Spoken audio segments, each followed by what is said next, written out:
అలాగే కొన్ని రకాల ట్రిపుల్ తలాక్ లాంటి కొన్ని ఏంటది డిమానిటైజేషన్, జిఎస్టీకి సంబంధించి చాలా ఏదైతే ట్రెమెండస్ చేంజెస్తో ముందుకు వెళ్తుందో ఇక్కడ కూడా ఒక అరావలిలో కొత్తగా మైనింగ్ లీజులు ఇవ్వద్దనే దాని మీద కూడా ఒక డెసిషన్ తీసుకుంది.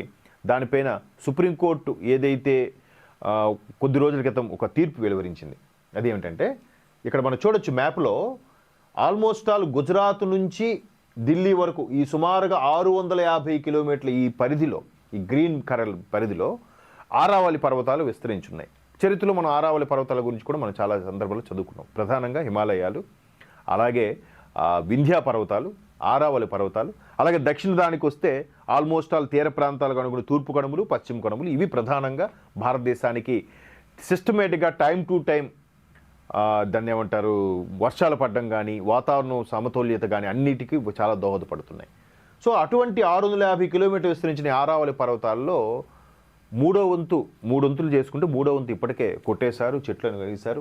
ఒకవైపు ఢిల్లీలో మాస్కులు పెట్టుకొని ఆక్సిజన్ సిలిండర్ పెట్టుకునే పరిస్థితి వస్తుందంటే ఇట్లాంటి దోపిడీ, ఆక్రమణలు, రియల్ ఎస్టేట్ దందా నడుస్తున్న దాని మీద